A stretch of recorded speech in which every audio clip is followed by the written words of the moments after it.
Good morning, students. Today we'll discuss the next topic, that means the imperial formula. बच्चों, हमने previous lecture में पढ़ा था molecular formula, इसका मैंने आपको डेफिनेशन करा दिया था, ठीक है। तो अब हमने करना है इंपीरियल फार्मूला। स्टार्टिंग में सुन लो इंपीरियल फार्मूला होता क्या है। इंपीरियल फार्मूला का मतलब होता है कि मान लो, अब आपको सिंपल एग्जांपल दिखाता हूँ। मान लो C2 और H6 है, यानी कि 2 कार्बन और 6 हाइड्रोजन है, ठीक है। इसका बेटा कोई नेम है होता है, ठीक है। अभी आपको नेम की कोई नीड नहीं है। तो इस इंपीरियल फार्मूला हमें ये बताता है कि ये जो मॉलिक्यूल है कितने कार्बन और कितने हाइड्रोजन से, ये तो चलो हमें पता है कि 2 कार्बन 6 हाइड्रोजन से मिलके बना हुआ है, बट इसमें कौन कौन से मतलब कि एटम्स यूज़ हो रहे हैं। तो हम ऐसे कह सकते हैं ना, इसमें कार्बन और हाइड्रोजन यूज़ हो रहा है। तो अगर हम कार्बन और हाइड्रोजन यूज़ हो रहा है, और सबसे पहले मुझे क्या इससे ये देख के पता लग रहा है इसमें कार्बन और हाइड्रोजन यूज़ हो रहा है, ठीक है। दूसरा क्या है, इसमें 2 कार्बन और 6 हाइड्रोजन यूज़ हो रहा है। वो तो चलो नंबर हो गया, बट इंपीरियल फार्मूला हमें ये बताता है कि कौन कौन से 2 चीज़ों से मिलके बना है और वो उनकी क्वांटिटी कितनी है, ठीक है। तो इसका हमने डेफिनेशन ही करना है, ठीक है। इतना डिटेल्स की नीड नहीं है। In case of ionic compound, देखो कंपाउंड 2 तरह के होते हैं, एक होता है कोवलेंट, एक होता है आयनिक, ठीक है। अपने दिमाग में डाल लो, एक होता है आयनिक। आयनिक वर्ड से आपको पता लग गया, आयनिक मतलब कोई जिस पे चार्ज हो, ठीक है। जैसे आपको आपके घर में जो टेबल सॉल्ट है ना, उसका फार्मूला होता है NaCl। क्या होता है उसका फार्मूला? NaCl, ठीक है। याद रखना, वो कैसे प्रेजेंट होता है, वो होता है आयनिक कंपाउंड। आयनिक कंपाउंड का मतलब होता है जिन पे चार्जेस हो, ठीक है। इसमें क्या होता है, सोडियम के ऊपर प्लस चार्ज होता है और Cl के ऊपर नेगेटिव चार्ज होता है। याद रखना, Na को सोडियम कहते हैं, Cl को क्लोरीन कहते हैं, ठीक है। तो ये ऐसे ही प्रेजेंट होता है, Na पॉजिटिव Cl नेगेटिव, ठीक है। इसी तरह एक होता है कंपाउंड जिसके बीचों में लाइन होता है, वो लाइन के थ्रू जुड़े होते हैं, इन्हें क्या कहते हैं? कोवलेंट, ठीक है। मैं लिख देता हूँ इन्हें, वो ये होते हैं आयनिक वाले और ये होते हैं कोवलेंट वाले, ओके। तो फर्दर इसका फार्मूला क्या होता है, ठीक है। द गेंट कोवलेंट कंपाउंड, जैसे कि गेंट मतलब बड़े बड़े कोवलेंट कंपाउंड, इसका मतलब हो गया डायमंड, ठीक है। डायमंड के जो स्ट्रक्चर्स आपने 10th में, सॉरी आप तो 9th में हो, तो आप 10th में पढ़ोगे डायमंड का स्ट्रक्चर, ठीक है। उसमें क्या होता है, कई सारे कार्बन्स आपस में जुड़ के स्ट्रक्चर बनाते हैं, ठीक है। हैविंग ए मतलब कई सारे कार्बन मिलकर स्ट्रक्चर बनाते हैं। चलो आप मुझे लेक्चर में याद कराना, मैं आपको इसका पिक सेंड करूंगा डायमंड का स्ट्रक्चर होता कैसे, ठीक है। There is a no discrete molecule, इसमें कोई भी डिस्क्रीट मॉलिक्यूल नहीं होता है। तो हम इसमें तो फिर क्या होता है कि इसमें मीनिंगलेस हो जाता है हम मॉलिक्यूल की बात करें, ठीक है। क्योंकि इसमें कई सारे कार्बन होते हैं। अगर 1-2 कार्बन हो तो मैं तो चलो मॉलिक्यूल बोल दूँ, बट इसमें मतलब कि आप मानोगे नहीं, हंड्रेड्स मिलियंस, समटाइम ऐसे कंपाउंड्स भी तो जिनमें हंड्रेड्स और मिलियंस कार्बन्स या तो हाइड्रोजन्स या तो और अलग एटम जुड़ के वो कंपाउंड बने होते हैं। एक डायमंड की एग्जांपल ले लो, डायमंड में अराउंड 30+ कार्बन्स होते हैं, समटाइम अलग अलग डिपेंड करता है उसके शेप साइज पे, ठीक है। तो अब इसका डेफिनेशन बताता हूँ। Imperial formula of a substance क्या होता है? सिंपलेस्ट फार्मूला होता है जो हमें क्या बताता है कि lowest whole number ratio between the number of atom of different elements present that in the substance, ठीक है। ये आप एग्जांपल से थोड़ा क्लियर हो जाएगा। और देखो, जैसे सॉलिड है, मतलब कि क्रिस्टलाइन सॉलिड का मतलब, सॉलिड वर्ड का मतलब जो सॉलिड के फॉर्म में होता है। आपके घर में टेबल सॉल्ट है, जैसे नमक है, वो सॉलिड के फॉर्म में होता है, उसका फार्मूला होता है NaCl। वैसे सॉल्ट को सोडियम क्लोराइड बोलते हैं, ठीक है। उसकी क्या होती है? 3 डायमेंशनल स्ट्रक्चर होता है। 3 डायमेंशनल स्ट्रक्चर का मतलब होता है बच्चों कि जो इन द स्पेस में बने, मतलब X axis, Y axis, Z axis. आप अपने घर के ना किसी भी कोने में देखना, किसी भी किनारे में देखोगे तो आपको देखना है एक लाइन ऊपर की तरफ जा रही होगी, एक लाइन इस तरफ जा रही होगी, ठीक है। तो हम जो लाइफ में रहते हैं, हम कौन सी लाइफ में रहते हैं? 2D लाइफ में रहते हैं, 2 डायमेंशन में, ठीक है। एक 3 डायमेंशन में होता है। अब जैसे कभी कोई मूवी देखने गया होगा, कोई मतलब 3D मूवी होता है, उसमें आपको अलग से स्पेक्स चश्मा देते हैं, क्योंकि सिंपल आप देखना चाहोगे तो आपको वो मूवी आप नहीं देख पाओगे, इस करके आपको एक स्पेशल चश्मा देते हैं, ठीक है। क्योंकि हमारी जो कैपेसिटी है आइस की, वो 2 डायमेंशन तक चीज़ों को देख सकता है, 3D नहीं। 3D का मतलब ये है कि अगर आप किसी पेज पे लिख रहे हो तो पेज का जो पीछे वाला पोर्शन है वो आपका क्या होगा? तीसरा पोर्शन होगा। 1D पेज का ऊपर वाला, और दूसरा एक मान लो कि ये है, मान लो ये पेज है, ठीक है। एक पोर्शन ये और ये 2 तो आप बता सकते हो, ऊपर या इधर वाला। पर इसके पीछे एक इसके पीछे होगा, ठीक है, वो होता है 3D, उसको बताना काफ़ी मुश्किल है, ठीक है। अब जैसे NaCl है, NaCl NaCl जो बना होता है ये जरूरी नहीं है कि एक ही NaCl से बना हो, ये आपस में कई सारे NaCl जुड़कर, ठीक है, NaCl बना होता है, ठीक है। अब मैं आपको ऐसे समझा सकता हूँ कि NaCl मान लो एक है, इसके ऊपर है, इसके साइड में इधर है, इधर है, एक इसकी आगे फेस, एक इसके पीछे से है, ठीक है। ये आपस में जुड़ के एक NaCl बनाते हैं, ठीक है, सोडियम क्लोराइड का स्ट्रक्चर बनाते हैं, ठीक है, सॉलिड सोडियम क्लोराइड बनाते हैं, ओके।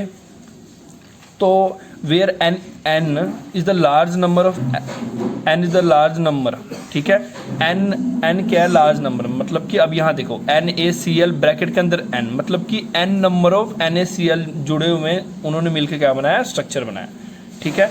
तो आपको आई थिंक क्लियर हो गया होगा। अब जैसे मैं आपको ये समझाता हूँ, मान लो चाहे जितने मर्जी लार्ज नंबर ऑफ NaCl जुड़े हो, बट मैं अगर स्टार्टिंग के बोलूँगा उसका बेसिक यूनिट क्या है, तो आप क्या बोलोगे, सर Na, एक Na और एक Cl उसका बेसिक यूनिट है, यानी कि मैं इसका रेशियो बोलूँगा तो 1:1। अब याद रखना Na और Cl, एक Na और एक ही Cl जुड़ के बनाते हैं। अब इसको मैं इसका कॉमन एग्जाम्पल आपको समझाता हूँ, मैं क्या कहना चाहता हूँ। मान लो ये एग्जाम्पल बेटा वैसे एग्जिस्ट नहीं करता, आई थिंक, मुझे क्लियर नहीं है पूरा, बट मैं आपको फिर भी बताता हूँ। मान लो A6 है, ये जनरल से एग्जांपल दे रहा हूँ, और B6 है। अब ध्यान से अगर मैं बताऊँगा इसमें 6 क्या है बेटा, कॉमन है दोनों का, दोनों में 6 कॉमन है ना। तो आप मैं अगर बोलूँ कि ये इसका इंपीरियल फार्मूला बताओ, तो आप क्या बोलोगे, सर AB, ठीक है, AB से मिलके बना है, और कितने AB से मिलके बना है, 6 AB से मिलके बना है, 6A और 6B से मिलके बना है, ठीक है। इसका मतलब क्या है कि इंपीरियल फार्मूला होता है simplest whole number, ratio of simplest whole number. इसका मतलब है कि इसका रेशियो लूंगा 6 लूंगा, इसका रेशियो 6 लूंगा, तो आपको पता है 6 से 6 कटेगा तो 1:1 आएगा फर्दर, तभी मैंने इसको क्या बोला, 1:1 लिया, ठीक है। आई थिंक क्लियर हो गया आपको। इसके बाद हम जाएंगे, कुछ चीज़ें मैं कटवाऊंगा इस टॉपिक्स में, वो आपने नहीं करना है, ओके। जैसे C6H6 है, C6H6 है, अब ये किससे मिलके बना हुआ है। अब इसमें देखो C6H6 है, इसका मतलब क्या है, 6 कार्बन है, 6 ही हाइड्रोजन है। तो अगर मैं इसका लिखूँ 6:6 होगा, और अगर उसको कट कर दूं तो 1:1 हो जाएगा, ठीक है। सेम चीज़ें हों, रेशो को आपको पता ना, रेशो का मतलब पता ना, नहीं पता होगा तो मुझे ये भी पूछ लेना, ये ना आधे बच्चे इसमें कंफ्यूज हुए हैं, ये होता क्या है। अब नेक्स्ट है मॉलिक्यूल ऑफ एलिमेंट, क्या होता है, different element exist in a different state depending upon the reactivity. याद रखना बच्चों कि अलग अलग तरह के जो एलिमेंट्स हैं वो अलग अलग स्टेट्स में प्रेजेंट होते हैं, डिपेंड करता है वो उनकी रिएक्टिविटी क्या है। Molecule of element which do not combine, अब मैंने आपको ये वाला टॉपिक कराया था कि जो भी इनर्ट गैस है जिन्हें नोवल गैस कहते हैं, जैसे हीलियम है, नियोन है, आर्गन है, क्रिप्टॉन है, जेनॉन है, रेडॉन है, ऑग्नीशियम है, ये तो मैंने आपको सब बता दिया, इसमें से 3 ही है, ठीक है। तो ये सब मॉलिक्यूल्स क्या होता है, मोनो एटॉमिक, मोनो वर्ड का मतलब याद रखना बेटा, मोनो मतलब होता है सिंगल। आपको मैं पहले भी बोल दिया था कि आप अब जो आप पढ़ोगे, जितने भी फिजिक्स पढ़ोगे, केमिस्ट्री पढ़ोगे, बायो पढ़ोगे, हर चीज़ आपके लिए नया होगा। अच्छे से पढ़ना, जितना मैं कराऊंगा उतना ही करना, ठीक है, एक्स्ट्रा करने की कोई ज़रूरत नहीं, पर अच्छे से पढ़ना, रोज़ पढ़ना, क्योंकि एवरी सैटरडे इसका टेस्ट होगा, जैसे मैंने पहले ही बताया हुआ, ठीक है। मोनो एटॉमिक, मोनो वर्ड कहीं भी आ जाए मतलब एक, ठीक है। याद रखना ये जो नोवल गैसेस होते हैं ये अकेले रहते हैं, ये किसी से जुड़ के नहीं होते। एक होता है मोनो मतलब एक होता है डाई एटॉमिक, डाई मतलब होता है दो, मतलब इन इस फैमिली को छोड़कर बाकी जितने भी होते हैं वो कौन से फॉर्म में रहते हैं, डायटोमिक। अब यहाँ देखो gases like hydrogen, nitrogen, oxygen, chlorine, ये सब क्या है बेटा, डाई एटॉमिक। डाई मतलब 2, मतलब अकेले नहीं रह सकते ये, H2N2 CO2, ठीक है, Cl2। अब देखो इसका मतलब क्या है कि इसकी एरोमेटिसिटी क्या है, 2। एरोमेटिसिटी का मतलब होता है कि वो कितने फर्दर अपने जैसे मॉलिक्यूल से जुड़ सकते हैं, ठीक है। अब जैसे कि फॉस्फोरस है, ये वाला फॉस्फोरस है, अब इसके केस में क्या है, मैंने आपको बोल तो दिया, एक मोनो होता है अकेला, डाई मतलब 2। अब मान लो कि 2 या 2 से ज़्यादा हो तो आप ट्राई, 3 को ट्राई बोलते हैं, 4 को टेट्रा बोलते हैं। ट्राई या टेट्रा वर्ड मत यूज़ करो, आप वर्ड का यूज़ कर लो पॉली का मतलब होता है, जैसे आपने पढ़ा था ना पीछे, पॉलीथीन, ठीक है। पॉलीथीन का क्या मतलब होता है, उसमें n number of polythene, poly word का मतलब होता है दो या दो से ज़्यादा रिपीटिंग यूनिट लगे हो। रिपीटिंग यूनिट का मतलब होता है एक जैसे अलग अलग चीज़ें जुड़े हो आपस में, ठीक है। जैसे कि ये देखो फास्फोरस क्या होता है, P4 होता है, ठीक है। इसको बोलते हैं टेट्राटॉमिक या पॉलीएटॉमिक, नहीं याद रहेगा तो पॉलीएटॉमिक लिख देना, बट ठीक है। एरोमेटिसिटी क्या होता है, फास्फोरस का 4 होता है, ठीक है। इसमें आपने क्या, अगर आप इसमें से आपके बेटा 1 नंबर के क्वेश्चन बन सकते हैं। आपको एग्जाम में ऐसे पूछा जा सकता है कि write the example of mono, di, tetra और पॉली, मतलब ऐसे पूछा जा सकता है, तो आपको कुछ पता होना चाहिए, ठीक है। Molecules of element which form Gantt, Gantt मतलब क्या होता है, बड़े बड़े, काफ़ी बड़े बड़े। जैसे कि मैंने आपको ये वाला समझाया था, ये मैंने आपको वैसे पीछे करवा दिया है। जैसे कि स्ट्रक्चर ऑफ, जैसे मैंने आपको पीछे करवा दिया था स्ट्रक्चर ऑफ डायमंड, ठीक है, उसमें कितने सारे कार्बन जुड़ के बने होते हैं, ठीक है। तो उसी की तरह एक एग्जांपल है, वही एग्जांपल है। Such structure consist large number of atom, इसमें क्या होता है, कितने सारे एटम जुड़कर एक स्ट्रक्चर बनाते हैं, ठीक है। फॉर एग्जांपल डायमंड हो, या डायमंड का स्ट्रक्चर है, ग्रेफाइट का स्ट्रक्चर है, डायमंड का भाई होता है ग्रेफाइट, ठीक है। Very large number of carbon atom इसमें जुड़े होते हैं, ठीक है। देयरफॉर डायमंड और ग्रेफाइट को रिप्रेजेंट करते हैं CN मतलब, और याद रखना इसमें जुड़े जो होते हैं ना वो कार्बन ही जुड़े होते हैं, और कुछ नहीं होता है इसमें, साथ में कार्बन ही जुड़े होते हैं मेनली। हम इसलिए लिखा है CN, N मतलब कि N नंबर ऑफ कार्बन इसमें जुड़े होते हैं। डिपेंड करता है इसका शेप और साइज की कितने कार्बन से मिलके वो बनेगा। किसी में 40 होता है, किसी में 30 होता है, 60 होता है, 82 होता है। वो ये मैं अकेले डायमंड की नहीं बात कर रहा हूँ, और भी चीज़ें होते हैं जो कार्बन से मिलके बने होते हैं, ठीक है। तो इसके बाद है, इसके मतलब डायमंड और ग्रेफाइट तो आप वैसे 10th में पढ़ोगे, उसके बाद 10th में ही उसका एक और, ये देखो साइड में लिखा है, मैंने कहा नहीं लिखा होगा तो मैं इसलिए नहीं बता रहा था आपको। बल्क मिलिस्टर फ्लोरीन बोलते हैं उसको, फ्लोरीन बोलते हैं या बल्क मिलिस्टर फ्लोरीन। ये होता है बेटा C60 होता है, यानी 60 कार्बनों से जुड़ के बना होता है, फुटबॉल का जैसा होता है। ये रहा फुटबॉल का जैसा, ये जो है ना आपके सामने फुटबॉल का जैसा होता है, इसको बोलते हैं बल्क मिलिस्टर फ्लोरीन। ये साइंटिस्ट का नेम था, ठीक है, ये साइंटिस्ट का नेम पे इसको रखा गया है, ठीक है। इसको बोलते हैं बल्क मिलिस्टर फ्लोरीन बोलते हैं। एंड C60, इसका C72 भी होता है, 80 भी होता है, 82 भी होता है, ठीक है, डिपेंड करता है कंडीशंस पे। मॉलिक्यूल्स ऑफ मेटालिक एलिमेंट और मेटल्स, याद रखना आपको ये, in metals atom of in metal atom of element are packed together. Metals में क्या होता है, एटम ऑफ एलिमेंट क्या होता है, एक दूसरे के साथ जुड़ के रहते हैं, ठीक है। Atoms of metallic element form large aggregate. Aggregate word का मतलब क्या होता है, जुड़ के गुच्छा सा बना लेते हैं। जैसे कि अब मैंने क्या किया, आपको टेप दिया, मैंने क्या बोला, टेप निकाल लिया सर, आपने टेप सारा निकाल लिया, फिर आपने क्या किया, सारे टेप को मतलब निकालते फिर जोड़ के ना गुच्छा से बना लिया, वो गोल सा बन जाता है ना, जब आपस में स्टिक हो जाता है। एग्जाम्पल एक तरह का मैं आपको ऐसे दे सकता हूँ, उसे आपने लिया, या तो आपने क्या किया, मिट्टी लिया क्ले वाली, और उसको लेकर ना सारे 5-6 अपने पैकेट्स खोले इकट्ठे किए, और एक जोड़ के ना एक वो बना लिया, गुच्छा सा बना लिया, ठीक है, इकट्ठे जोड़ दिया, उसको बोलते हैं एग्रीगेट। एग्रीगेट मतलब काफ़ी सारे छोटे छोटे चीज़ों को आपस में जोड़कर एक बड़ा सा चीज़ बनाना, ठीक है। इसमें याद रखना है कि इसमें कोई भी डिस्क्रीट मॉलिक्यूल नहीं फॉर्म होता है। और ठीक है, इसके बाद अगर हम इसकी इंपीरियल फार्मूला की बात करें, so the metallic element are describe by the either atomic sample, या तो मीन मेटालिक मेटालिक एलिमेंट को या तो एटॉमिक सैंपल से बता सकते हैं, या तो हम इंपीरियल फार्मूला से बता सकते हैं, ठीक है। तो ये इसका टेबल है, देख लेना, कोई वैसे आता नहीं है कभी, या इसका एटॉमिक सैंपल और इंपीरियल फार्मूला सेम होता है। एटॉमिक सैंपल क्या, मान लो सोडियम है तो इंपीरियल में भी सोडियम ही रहेगा। हाँ, अलग बात है कि एटॉमिक सैंपल सिर्फ सैंपल बताते हैं, इंपीरियल फार्मूला कि वो कितने सेम यूनिट से जुड़कर बने हैं, ठीक है। Molecules of compound, element combine with each other, element combined with other element in a definite proportions to form compound। मतलब क्या है कि मैंने आज आपको एक चीज़, देखो मॉलिक्यूल कैसे बनता है, अभी तक आपने ये पढ़ा था कि सेम हाइड्रोजन जुड़ता है, सेम कार्बन जुड़ता है, सेम ऑक्सीजन जुड़ता है, सेम नाइट्रोजन जुड़ता है, बट ऐसा नहीं होता।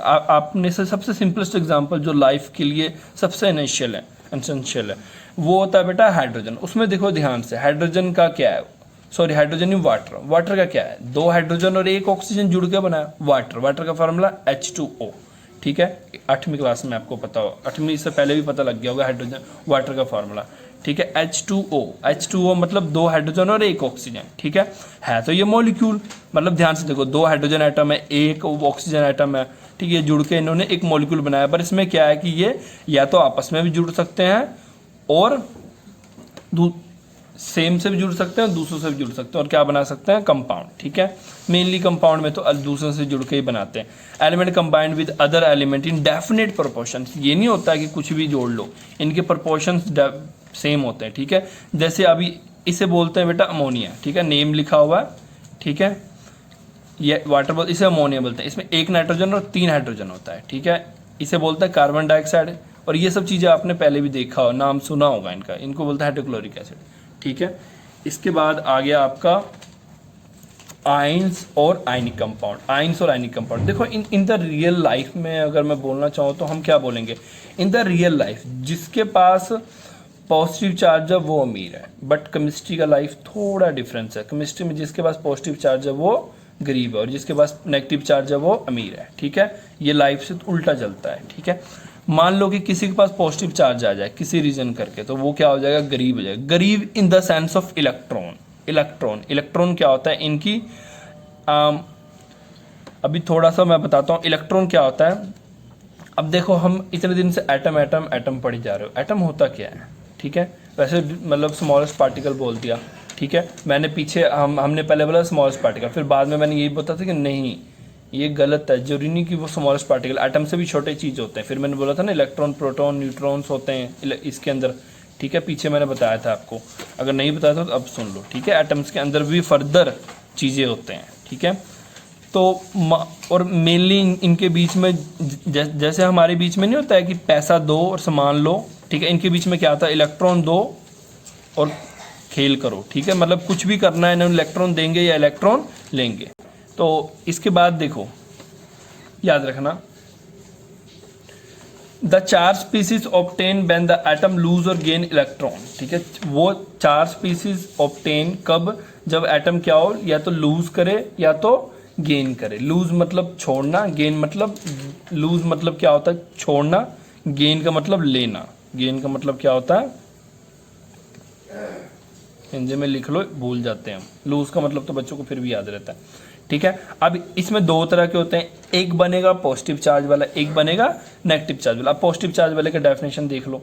ठीक है, आइंस आ गया, कभी भी ions, define ions with example आ गया तो आपने ऐसे लिखना, व्हेन एन आइटम गेन मतलब या तो ले और छोड़ दे वन और मोर इलेक्ट्रॉन। तो इनमें अब जरूरी थोड़ा एक ही इलेक्ट्रॉन, तो एक भी दे सकता है, एक से ज़्यादा भी दे सकता है। तो आयन क्या बनता है, फॉर्म होता है। आयन दो तरह के होते हैं, या तो पॉजिटिव बनेगा या तो गरीब बनेगा। वो मतलब देखो, जिसने दिया वो गरीब हो गया इलेक्ट्रॉन, और जिसने लिया वो अमीर हो गया। ठीक है, जिसने दिया वो उसे हम बोलते हैं कटाइन। कटाइन मतलब पॉजिटिव, कटाइन का मतलब क्या होता है, पॉजिटिव वाला, और अनायन का मतलब क्या होता है, नेगेटिव वाला। ठीक है, ये अमीर वाला, ये गरीब वाला। ठीक है, तो ये कटाइन वाला क्या था, अगर कटाइन कब बनता है, जब इलेक्ट्रॉन ये छोड़ता है। एग्जाम्पल अगर देना है तो आप इसका एग्जाम्पल ऐसे दे सकते हो कि मान लो सोडियम है। ठीक है, सोडियम बड़ी गंदी लाइफ होती सोडियम की, बेचारा कमज़ोर बंदा है। ठीक है, इसमें क्या होता है, इसको थोड़ी सी डर दिखाओ। डर इन द सेंस ऑफ, किस केमिस्ट्री में डर का मतलब है एनर्जी। क्या है, इसको थोड़ी सी एनर्जी दिखाओ, ये बेचारा इलेक्ट्रॉन छोड़ देता है। ये देखो इलेक्ट्रॉन इसने छोड़ दिया, माइनस का मतलब इलेक्ट्रॉन छोड़ दिया, और ये क्या बन गया, गरीब बन गया, ये पॉजिटिव बन गया। ठीक है, इसी तरह क्लोरीन पावरफुल फैमिली से बिलोंग करते हैं, ईविल बहुत डेंजरस फैमिली से। ये भाई इसने इलेक्ट्रॉन छीना और इसने ले लिया और अपने ऊपर क्या बोला, अब मैं हो गया अमीर, इसके ऊपर आ गया नेगेटिव चार्ज। ठीक है,